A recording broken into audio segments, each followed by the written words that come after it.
Good. Cool. Coach, we'll just start us out with Open State with Kennesaw. Yeah, so it'll be good to get back home, on our regular routine. Got a tough Kennesaw State team coming in this weekend, homecoming weekend. The one good thing about coming here is we have really good atmospheres. I mean, I feel like, after being around our conference now for a couple of years, I feel like we truly have a home field advantage. I mean, we actually have people who show up and they're loud and raucous, and we're going to need to feed off that. Obviously, we got to get our feet, back up underneath ourselves. We had a rough outing this last week, but we had a nice talk last night with the guys. They came in, they're dialed in, their efforts there. We got to be a little bit better execution. We got to do a better job of coaching and, show them a clear path of how we can get to victory. But this is a winnable football game. Every game in our conference is. We're going to have a great week of prep and practice. We're going to have to take advantage of being at home, playing, it's supposed to be 78 degrees, sunny skies. We got to feed off our crowd and the energy, and we're excited to be back home and, go fight for a win. Question. Coach Sanchez in for PJ. Coming off a performance on the offensive side of the ball that you guys did last Saturday, just what's kind of the approach to practice this week leading up to your next game? Well, I know from the coach's perspective, we sat down and we had some, good, hard conversations amongst ourselves last night. And, we've got to do a really good job of dialing this thing in and giving our guys, a great opportunity to be successful. Got to do a better job up front. We did not run block very well. We didn't pass block very well. We got beat at the point of attack, more so than we had in the past. We've got to do a better job there. We've got to do a good job of, setting Logan up to have success, simplifying some of his reads, making sure that we're taking advantage of what the defense gives us. And then again, it's the same old. I mean, we had a great opportunity in that game to go up 10-0. We ended up kicking another field goal, 6-6, and you come out after half, getting the ball in the short field, kick another field goal. Again, we put it into a short game, but, you got to start converting some touchdowns. So that red zone keeps, rearing its ugly head at us. We got to do a better job there. And we just got to play a much better game on offense. PJ, just from a player's perspective, how do you guys go about just kind of forgetting that and maybe just putting together a better performance on that side of the ball for you guys? Well, one thing that I would say is just taking care of the little things, making sure that everyone does their role. I feel like everyone who's they're overthinking their role, so it's forcing them to do a lot more than what their position requires. And I feel like once we just hone in on the things that we need to do in our 1-11 on the field, I feel like we'll be perfectly fine. Tony, the rushing seemed like that was taking a bit of a turn up in the past few games, and West Kentucky just kind of reverted back to square one. Is it run blocking an issue? Is it Kadarius or Dijon that maybe having problems? Is it coaching? What do you feel like the main issue there? Probably all of the above. It's a collective. First of all, you can't have 5 false starts in a game from the offensive line. Puts you off schedule immediately. We didn't do a very good job of sustaining blocks up front. We're not playing at great pad level. So there are occasions where our backs didn't do a good job of hitting the hole. There's a couple of counters where we end up bouncing it outside. It's happened in the past. It happened again in this game. We need to do a better job there. And then we got to make sure, the thing too is when you're struggling throwing the ball the way we did, and people can, kind of put their ears back and, load that box up and play the run until you beat them on the outside, it makes it really tough. So we've had success, a lot more success running the ball as of late, takeaway Saturday. We need to get back to being able to do that. We need to be way more efficient in the passing game. That'll help set up the run game. How do you feel like you guys can be more efficient in the passing game and kind of fix those issues and, not have Well, we've shown what we're capable of doing. Just a couple of weeks ago, you're sitting there and you're down 10 points at the end of the game and you have no problem moving the ball down and scoring.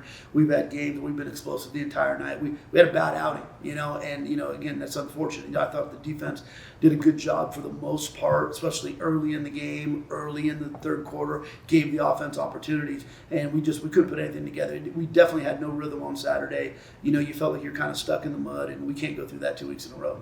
PJ, just from receivers and kind of pass catchers' perspective, anything on the passing offense that you feel like you guys need to improve at and fix in order to be more efficient? Pretty much, we just all need to just hone in together and just be focused and be focused once everything goes bad. Because once everything goes bad, sometimes we'll tend to go off and wander off. But once we come together and just trust the process and just trust Coach Jones, trust our O-line, and trust our quarterbacks, then we'll be perfectly fine.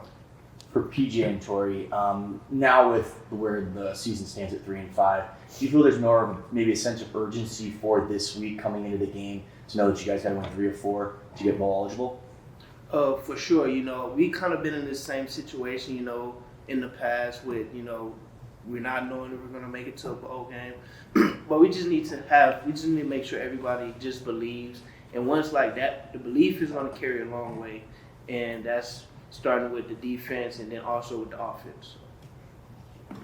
Me personally, I think no. I feel like we should treat it like any other game because like yeah, it's a homecoming game, so like it's bigger. But like if you start, I feel like if you start treating it like it's a different game or a bigger game, then people start thinking when they do something wrong, now they get in their head and stuff like that. But when you treat it like a regular game, you just get in a rhythm, you just be yourself. Coach, you talked about Ryan Hawkins kicking definitely through this past week. What do you think has been the biggest reason for that? It's interesting too because he's been dealing with an injury, and he's been limited in practice, and you've seen it on some of the kickoffs. He's had a bunch of errant kickoffs. So I was really proud of him coming in and kicking that 50-yard field goal. I mean, 2 weeks ago he had a bruise that went from his knee all the way up to his groin. So that's why he was really, really limited. And you kind of saw that we didn't even know he could go 2 weeks ago, So, again, I think he's done a really good job. And he had a missed kick that actually worked out good for us. I think they got the ball on the 4-yard line. That was not planned. But again, coming in and, being in a game where, you're sitting there, you felt like you kind of had the momentum until the last couple of minutes of the first half, and you're down, 14-6, which is very manageable. And then for him coming in and kicking a 50-yard field goal to make it 14-9, I mean, you're halfway through the third quarter and you're sitting there in a 5-point ball game that got away from us real fast. But Ryan's done a really good job of giving us opportunities to stay in games and, again, and to win games. Coach, you said you just mentioned about being in a close game in that second half. It seems like this season in the losses, you guys have been right there and just kind of fall apart and been unable to finish. Down the stretch, what's the biggest thing you guys need to change in order to turn those into W's? Yeah, I think we've been on all sides of it. I mean, if you go all the way back to the Tulsa game, we had to convert it last drive all the way down and convert all the third down and score at the end to win it. And we did it there, again, it wasn't like last second deal, but we went into a tough, tie ball game with Sam Houston and just exploded for 27 in the fourth quarter. We're down against Liberty, and we scored 21 unanswered points, to take that lead, and then obviously we gave it up at the end, and then we're down in the Missouri State game, and our guys showed a lot of moxie. Defense getting the stop, offense going down, tying it up, losing it in overtime. I mean, we're right there. Obviously Saturday was different, but.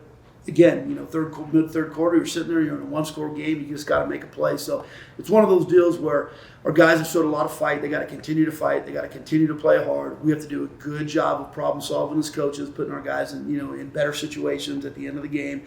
And you just got to believe it's all going to come together. And again, if the effort's there, the attitude's there, the work ethic's there tomorrow, Wednesday, Thursday, Friday, we'll have a great opportunity to go win a game. So I mean, none of these games have been unwinnable for us.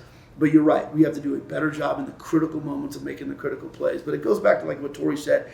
I don't think we need to worry about winning 3 or 4 and doing all these different. I mean, literally, we got to focus on 4 quarters of football and playing our best 4 quarters of football this coming up Saturday. And if we don't make it any bigger than that, then I think we have a great opportunity to go out there and not even still and just win a ball game that we're more than capable of winning.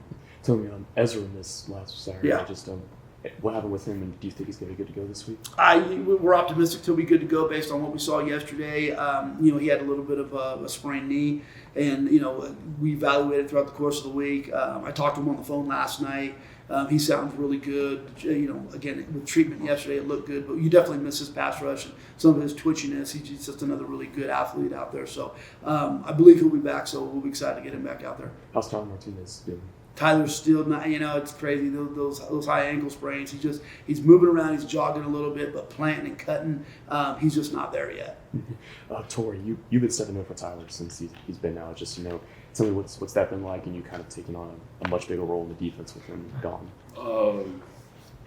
Honestly, I don't really think about it as that. I think about it as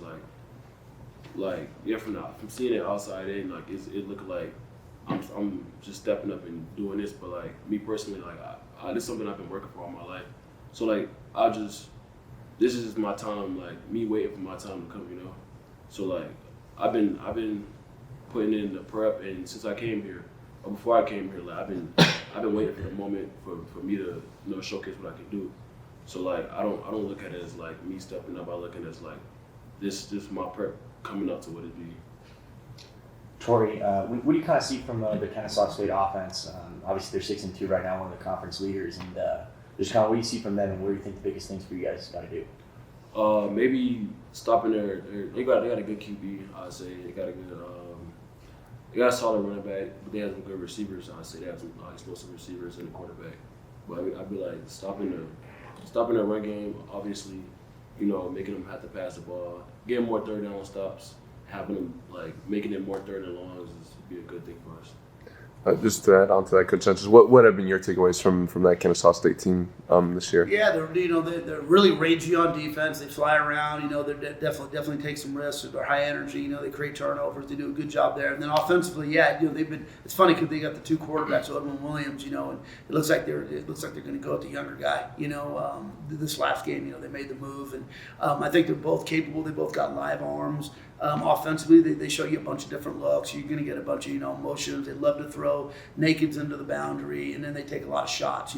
Anytime they got the ball in the middle of the field between the 40s and 40s at the first down, get ready for that ball to go flying in the air. They take a ton of shots down there. So it's a good football team. And it's funny. It's when you look at our league, there's not huge. I mean, you look at the last game they played with UTEP. I mean, their first 16 points were a punt return for a touchdown, a scoop and score for a touchdown, and a safety. You know what I'm saying? So they had 16 points before they even scored a point on offense. So it's these games are all winnable, they're all losable. It's really about showing up, being dialed in, and again, both teams show up. I think you're going to have a game that's going to go down in the fourth quarter, and we got to change the way it ends.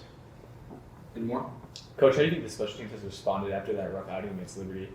Yeah, it's funny. It's people's perspective. It's I think they've been phenomenal. I think we've done a really, really good job on special teams. That outing against Liberty, it was kind of. Obviously we got to do a better job on the kick coverage. But as far as the punt return, it's hard to point fingers there. Those guys, they don't drop balls. They haven't dropped balls before. It's not a coaching issue. It's not a player issue. Those are both really good football players. Just unfortunate. Obviously, we had, lapse in judgment, focus, a couple fundamental things, and it is what it is. But since then, we haven't batted an eyelash. You know what I'm saying? TK's had some great punt returns. Pride's caught some really important balls. Our kick coverage has been outstanding. So, we guys work really hard. If you so many people just, on the outside, you watch the game, you don't realize all the things that go into it in the preparation. But when you come into our special teams meeting, you see the energy and the effort the guys put into it, the way Coach Fish coaches them. And then you watch the effort the guys give throughout the course of the week, just covering kicks and blocking on SWAT and doing different things. It shows up. So I think we played well on there.